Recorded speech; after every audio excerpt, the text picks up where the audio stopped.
Bienvenue sur Africa 24 dans cette nouvelle édition du 12-15. Voici les titres de l'actualité. Les banques sud-africaines craignent une crise bancaire majeure dans le pays si le gouvernement met en place l'expropriation des terres sans compensation. Une inquiétude exprimée par la Nedbank devant la commission parlementaire ce 8 septembre. Au Tchad, la société civile ouvre une contre-enquête en réponse au rapport d'une ONG internationale qui remet en cause les progrès socio-économiques du pays. Les acteurs nationaux dénoncent des allégations qui pourraient faire l'objet d'une plainte auprès de la Cour suprême nationale. Et puis, au Rwanda, 23 bébés gorilles ont été baptisés lors de la Squista Izina cérémonie, une cérémonie qui a pour objectif la protection de l'environnement et la préservation des gorilles de montagne du Rwanda.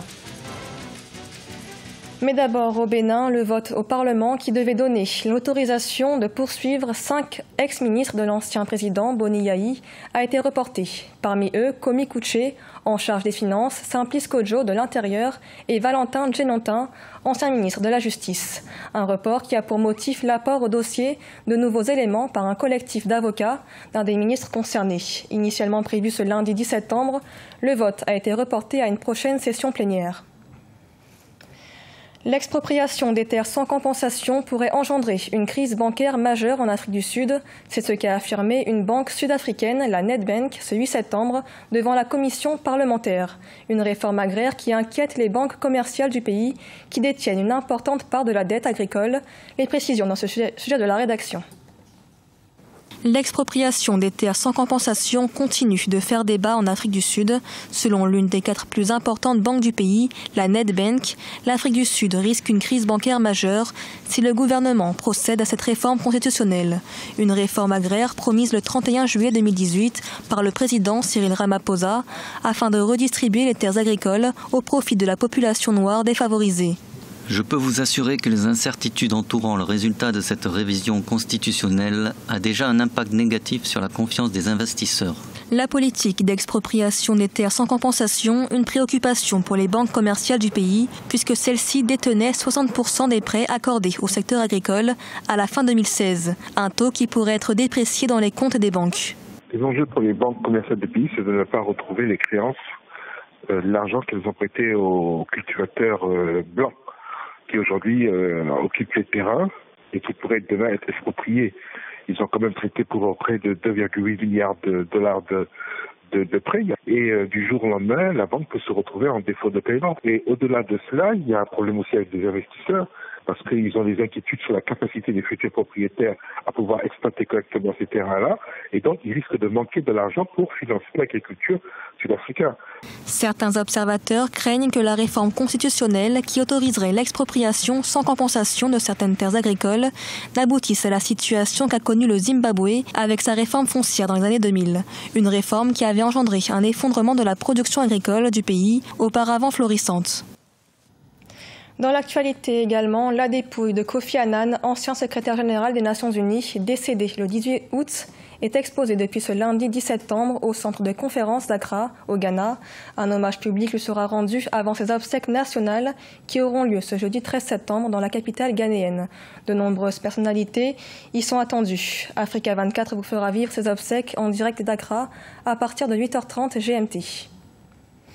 Au Tchad, une contre-enquête socio-économique nationale a été ouverte en réaction au dernier rapport d'une ONG internationale. Une enquête qui remet en cause le progrès en matière de droits économiques et sociaux dans le pays. La contre-enquête permettra de situer l'opinion nationale et internationale. Reportage de notre correspondant Mahamat Ramadan, commenté par Corinne Kamsefiem. Au Tchad, certaines organisations de la société civile ont ouvert une contre-enquête suite au rapport des ONG étrangères qui affirment que le pays n'a pas fait de progrès socio-économiques au cours des 10 dernières années et que les partenaires au développement doivent suspendre leurs aides. Selon les initiateurs de la contre-enquête, les données qui seront recueillies sur le terrain permettront de confronter les faits. Cet acharnement-là, nous avons trouvé que ça suffit comme ça. Et d'où ils ont tiré cette conclusion, cette allégation, ils l'ont trouvée où? Dans leurs documents, ils ont cité les endroits où ils ont sillonné. Alors, pour vérifier les faits, nous allons entreprendre une action d'enquête et nous allons revenir confronter les faits pour que vraiment, il faut que la vérité soit dégagée. Autre point dénoncé par les acteurs de la société civile nationale, les ONG étrangères ont présagé des conflits civils et l'instabilité socio-économique dans les années à venir au Tchad. Elles estiment que ces allégations sont très graves et peuvent remettre en cause la cohésion nationale. Ils présagent même une instabilité. Ça, c'est très grave. Ils peuvent vraiment nous démontrer ça par quelle alchimie ils sont arrivés à tirer conclusion comme quoi dans bientôt on va entrer dans le cycle de violence. De telles déclarations incitent à la haine et risquent même de remettre en cause même la cohabitation entre les populations.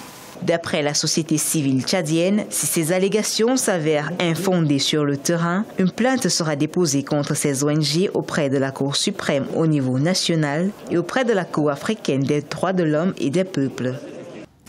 Au Rwanda, 23 bébés gorilles ont été baptisés ce vendredi 7 septembre à l'occasion de la Kwita Izina cérémonie, une fête dédiée à l'attribution de noms aux nouveau-nés gorilles dans le cadre de la protection de l'environnement et de la préservation des gorilles de montagne du Rwanda. Reportage de notre correspondant fraterne Dakai Zenga. Pour la 14e année, la cérémonie d'attribution des noms aux gorilles nouveau-nés, communément appelée Kwitizina en langue locale, a eu lieu ce 7 septembre 2018 à Kinigi, au nord du Rwanda. Au total, 23 bébés gorilles nés entre le mois de juillet 2017 et juin 2018 ont été nommés au cours d'une cérémonie qui a attiré de milliers de participants. Il faudra noter que lorsqu'on vient ici, ce n'est pas pour jouer les touristes, mais pour rappeler au monde qu'il y a des avantages mutuels dans la conservation de l'environnement. Il est vraiment d'une importance capitale pour nous de reconsidérer la protection de la nature, mais pour les générations à venir. Les efforts de conservation et de protection des gorilles des montagnes ont non seulement augmenté les revenus touristiques du Rwanda, mais également le nombre des gorilles de 481 en 2010 à 604 en 2016, selon l'Office rwandais de développement. Le gouvernement rwandais est convaincu qu'avec les stratégies de conservation et de marketing touristique disponibles, le secteur touristique va produire les résultats financiers escomptés. Il ne fait aucun doute que la conservation est en train de soutenir la croissance du tourisme au Rwanda. Nous nous efforçons de doubler nos revenus à 800 millions de dollars et nous allons y arriver. Introduite en 2005, la cérémonie de Kwitizina fait partie des initiatives entreprises par le gouvernement rwandais pour la promotion du tourisme et la protection des gorilles de montagne, une espèce en voie de disparition. Et dans l'actualité également, le footballeur égyptien Mohamed Salah, nominé dans la catégorie du meilleur joueur FIFA lors de la cérémonie FIFA Football Awards, une cérémonie attendue avec impatience par les supporters égyptiens de l'attaquant du club anglais Liverpool, Corinne Kamdem. On ne connaît de sport plus populaire en Afrique que le football et en Égypte, il a un nouvel héros en la personne de Mohamed Salah, l'attaquant qui évolue dans le célèbre club anglais Liverpool. Le 24 septembre 2018, la crème de la crème du football mondial se retrouvera au Royal Festival Hall à l'occasion des FIFA Football Awards 2018 pour assister entre autres au couronnement des meilleurs joueurs, joueuses et entraîneurs de la saison passée. Et cette année, Mo Salah, de son surnom, est en lice pour un prix, et pas des moindres, celui du meilleur joueur FIFA. Je suis très heureux de féliciter tout d'abord Salah pour sa nomination et bien sûr la Fédération égyptienne de football, car la Fédération égyptienne de football a promu ce type de plan. Nous avons en Afrique le meilleur joueur, il est candidat pour la meilleure récompense dans le monde du football. En Égypte, les aficionados de football ne jurent plus que par leur idole, Mohamed Salah. Il représente une grande fierté pour les Égyptiens et attise les passions des fans de football à travers son pays natal. Des fans qui croient que ses exploits font de lui le favori pour le prix. Salah est une exception dans le football arabe. Je ne pense pas que nous aurons de nouveau quelqu'un comme lui. Je suis extrêmement heureux de sa nomination. Mohamed Salah est la seule personne qui nous apporte la joie. Sa nomination est la meilleure, improbable. Peut-être que Cristiano va gagner. Il n'a pas gagné le prix européen. Les fans du magicien égyptien Mo Salah attendent avec impatience de voir si la saison de football de leur idole lui permettra d'obtenir le prix du meilleur joueur masculin de la FIFA 2018. Après avoir remporté celui du soulier d'or en tant que meilleur buteur de la première ligue anglaise la saison dernière, il affrontera l'icône portugaise Cristiano Ronaldo et le meneur de jeu croate Luka Modric, qui a été nommé joueur du tournoi lors de la récente Coupe du Monde en Russie. Les trois hommes se disputent le Grand Prix qui sera annoncé le 24 septembre à Londres.